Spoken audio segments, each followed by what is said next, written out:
அத்தியாயம் 54. கடவுளின் காதலி. இத்தனை காலமாக நாம் நெருங்கி பழகிய சிநேகிதர்களிடமிருந்து விடைபெற வேண்டிய வேளை வந்துவிட்டது. முத்தையன் இவ்வுலகத்திடம் விடை பெற்று கொண்டு சென்றான்.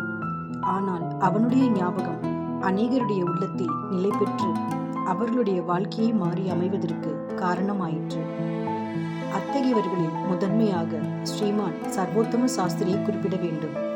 சாதாரணமாய் போலீஸ் உத்தியோகஸ்தர்களிடம் நாம் எதிர்பார்க்கும் குணங்கள் அவரிடத்தில் இல்லை என்பதை முதலிலேயே கண்டோம். அவர் அப்படி ஒரு அசாதாரண போலீஸ் அதிகாரியாய் இருந்தபடியினால்தான் இந்த சரித்திரம் இவ்வளவு தூரம் நீண்டு வந்தது.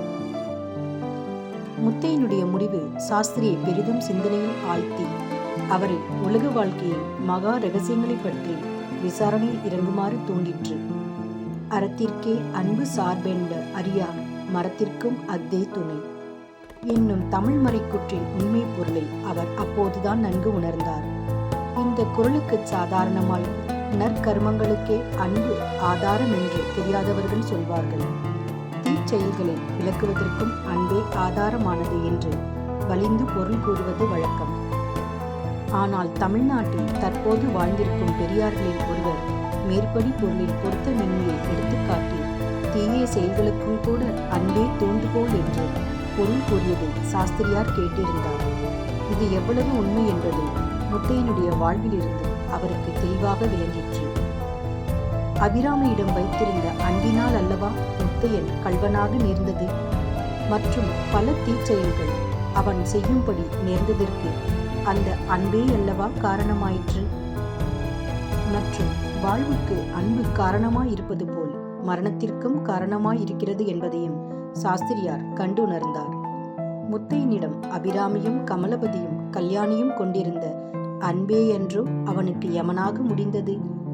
அந்த மரணத்தை தீயது என்று சொல்ல முடியுமா? அத்தகைய தூய அன்பின் காரணமாக தீமை விளைவது சாத்தியமா? இவர்களுடைய துன்பத்துக்கெல்லாம் ஆதி காரணமான கார்வார் சங்கு பிள்ளை இன்னும் உயிர் வாழ்ந்து தன்னுடைய பாவ கிருத்தியங்களை நடத்தி கொண்டுதான் இருக்கிறார். ஆனால் கொடிய சந்தர்ப்பங்களின் காரணமாக கள்வனாக நேர்ந்த முத்தையனும் துப்பாக்கி குண்டுக்கு இரையாகி மரணமடைந்தான்.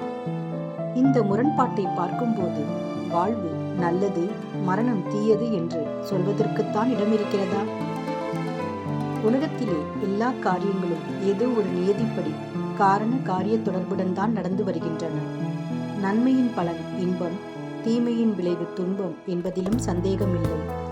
ஆனால் நன்மை எது, தீமை எது, சுகம் எது, துக்கம் எது என்றெல்லாம் நிர்ணயிப்பது மட்டும் எளியதன்று. நன்மை, தீமை, சுகதுக்கம் முதலிய துவந்த உணர்ச்சிகளை கடந்தவன்தான் ஞானி. அவன்தான் சித்த புருஷன் என்று பெரியோர் சொல்வதன் ரகசியமும் ஒருவாறு சாஸ்திரிக்கு புலனாக தொடங்கிற்று. இவ்வாறெல்லாம் ஆத்ம சிந்தனையினாலும் தத்துவ விசாரணையிலும் இறங்கிவிட்ட சாஸ்திரிக்கு போலீஸ் இலாகா உத்தியோகம் பிடிக்காமல் போனதில் வியப்பில்லை என்றோ. உரிய காலத்திற்கு முன்பே அவர் பென்ஷன் பெற்றுக்கொண்டு விலகி பரமார்த்திக சாதனங்களிலும் பொது நன்மைக்குரிய காரியங்களிலும் ஈடுபடலானார். போலீஸ் சாமியார் என்றும் போலீஸ் சாமியார் என்றும் கூட அவரை அநேகர் பரிகசித்தர்களாயினும் அவர் அவற்றை சிறிதும் பொருட்படுத்தவில்லை. புகழ்ச்சியையும் இகழ்ச்சியையும் ஒன்றாக கருதும் மனோநிலையை அவர் அடைந்துவிட்டார். அவருடைய நற்காரியங்களுக்கெல்லாம் அவருடைய தர்ம பத்தினி பெரிது உதவி புரிந்து வந்தாள் என்று சொல்லவும் வேண்டுமா? முத்தையன் இறந்த பிறகு சாஸ்திரியின் முயற்சியினால் குறவன் சொக்கன் விடுதலை செய்யப்பட்டான். ஆனால் அந்த பாவி மகன் சும்மா இருக்கவில்லை. கொள்ளிடக்கரை காட்டுக்கு போய் பல தினங்கள் அலைந்து திரிந்து கடைசியில் முத்தையன் மரப்பொந்தில் ஒளித்து வைத்திருந்த சில நகைகளை தேடி பிடித்தான். அவற்றை அவன் டவுனில் கொண்டு போய் விற்க முயன்ற போது போலீசார் பிடித்துக் கொண்டார்கள். வேறு ஒரு திருட்டு கேஸில் அவனை சம்பந்தப்படுத்தி 3 வருஷம் கடுங்காவல் விதித்து சிறைக்கு அனுப்பிவிட்டார்கள். ஆனால் இதன் பொருட்டு நாம் சொக்கனிடம் அனுதாபம் காட்ட வேண்டிய அவசியமில்லை.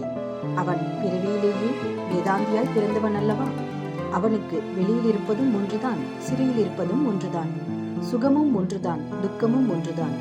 இரு வினைகளையும் கடந்த யோகி என்று உண்மையில் அவனையல்லவா சொல்ல வேண்டும்? உரிய காலத்தில் கமலபதியும் அபிராமியும் கல்யாணம் செய்து கொண்டார்கள். முத்தையனுடைய மரணத்தினால் கமலபதிக்கும் அபிராமிக்கும் ஏற்பட்ட அளவிலாத துக்கமே அவர்களை ஒன்று பிணைப்பதற்கு முக்கிய சாதனமாயிருந்தது. முத்தையனை நினைத்து அவர்கள் விட்ட கண்ணீர் அவர்களுடைய காதல் பயிரை தளிர்க்கச் செய்யும் வான்மழையாயிற்று. இப்படி அவர்களுடைய நேசத்தை பெருக்கி வளர்த்த பிரிவு துக்கம் நாளடைவில் மறைய அவர்களுடைய காதல் இன்பம் மட்டுமே மிஞ்சி நின்றது. சில சமயம் அவர்கள், ஐயோ, முத்தையனை பிரிந்த பிறகு நாம் இவ்வளவு சந்தோஷமாய் இருக்கிறோமே என்று எண்ணி வெட்கமுறுவார்கள். பின்னர், நாம் இப்படி சந்தோஷமாய் இருப்பதுதான் முத்தையனுக்கு மகிழ்ச்சி, நாம் இப்படி சந்தோஷமாய் இருப்பதுதான் முத்தையனுக்கு மகிழ்ச்சி தருவதாகும் என்று எண்ணி ஒருவாறு ஆறுதல் பெறுவார்கள். கல்யாணி உயிர் வாழ்ந்திருந்தாள்.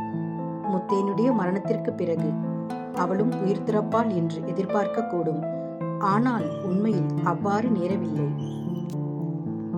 கல்யாணி உயிர் வாழ்ந்திருந்தாள். முத்தையனுடைய மரணத்திற்கு பிறகு அவளும் உயிர் திறப்பாள் என்று எதிர்பார்க்க கூடும். ஆனால் உண்மையில் அவ்வாறு நேரவில்லை. முத்தையன் பிடிபட்ட அன்றே உயிர் திறக்க முயன்ற கல்யாணி அவனுடைய மரணத்திற்கு பிறகு அம்மாதிரி முயற்சி செய்யாதது ஆச்சரியமல்லவா? ஆச்சரியம்தான். ஆனால் அதற்கு ஒரு முக்கிய காரணம் இருக்கத்தான் செய்தது. முதல் நாள் கல்யாணி உயிர் துறக்க முயன்ற போது அவள் இவ்வுலகத்தில் உண்மையானது ஒன்றுமே இல்லை, எல்லாமே பொய் என்ற மனோபாவத்தில் இருந்தாள். மறுநாள் முத்தையனை பார்த்த பிறகு அந்த எண்ணம் அவளுக்கு மாறிவிட்டது. உலகில் உறுதியானது, உண்மையானது, அழிவில்லாதது ஒன்று உண்டு. அது அன்பு என்ற உறுதிப்பாடு அவளுக்கு ஏற்பட்டது. யமுனா தீரத்தில் வேணுகானம் செய்து மாடு மேய்த்து திரிந்த கண்ணன் திடீரென்று ஒரு நாள் மதுராவிற்கு ராஜரீகம் நடத்தச் சென்ற பிறகு பிருந்தாவனத்தில் அவனுடைய தோழர்கள் எல்லாம் துயரக்கடலில் ஆழ்ந்து விடுகிறார்கள். ஆனால் ராதை மட்டும் அவ்வாறு துயரப்படவில்லை. அவள் தன் சிநேகிதியிடம் சொல்கிறாள், தோழி, ஏன் துயரப்பட வேண்டும்? இந்த உலகத்தில் சாஸ்வதமானது எதுதான் உண்டு? சகலமும் அனித்தியம் அல்லவா? மனுஷர்கள் அனித்தியம், வாழ்வு அனித்தியம், சுகதுக்கங்கள் எல்லாம் அனித்தியம். இது தெரிந்திருக்கும் போது கிருஷ்ணன் போய்விட்டானே என்று நாம் ஏன் வருத்தப்பட வேண்டும்? சகியே, இந்த உலகில் நித்தியமானது ஒன்றே ஒன்று இருக்கிறது. அதுதான் பிரேமை. பிரேமைக்கு உரியவன் கூட அனித்தியந்தான். அவன் போய்விடுவான். ஆனால் பிரேமை மட்டும் ஒரு நாளும் அழியாது. அது நித்தியமானது. தோழி, நமது ஹரி பெரிய திருடன் அல்லவா? ஆனால் அவன் கூட திருட முடியாத ஒன்று இருக்கிறது. அதுதான் நமது இதயத்திலுள்ள காதல். அவனால் கூட அதை திருடிக்கொண்டு போக முடியவில்லை அல்லவா? பின் எதற்காக நாம் துக்கப்பட வேண்டும்? ராதையின் மேற்சொன்ன மனோநிலையைத்தான் கல்யாணி அடைந்திருந்தாள். முத்தையனுடைய மரணம் அவளுக்கு துக்கம் விளைவிக்கவில்லை என்று நாம் சொல்ல மாட்டோம். ஐயோ, கல்யாணிக்கா துக்கமில்லை? துக்கம் இல்லாமலா அப்படி சித்திர பதுமை போல் நிற்கிறாள்? துக்கம் இல்லாமலா அப்படி கண்ணீர் பெருக்குகிறாள்? ஆனால் அது சாதாரண துக்கம் அல்ல, அதிசயமான துக்கம் என்று மட்டும் சொல்லத்தான் வேண்டும். சாதாரணமாயிருந்தால் அதை மறக்க முயல்வது அல்லவா நியாயம்? அதுதானே மனித இயற்கை. ஆனால் கல்யாணி அந்த துக்கத்தை மறக்க விரும்பவில்லை. அந்த மகத்தான துக்கத்தில் அவள் ஏதோ ஒரு மகத்தான இன்பத்தையும் கண்டிருக்க வேண்டும். உண்மையில் கல்யாணி இரண்டாம் முறை உயிர் திறக்க முயலாததன் காரணமே இதுதான். உயிர் துறந்தால் முத்தையனுடைய ஞாபகம் போய்விடுமோ என்னமோ. அன்றிரவு தண்ணீரில் விழுந்தவுடனே எல்லா ஞாபகமும் போய்விட்டது. சாவிலும் அப்படித்தான் போய்விடும். முத்தையனையும் அவனுடைய காதலையும் மறந்துவிடச் செய்யும் மரணம் வேண்டாம்.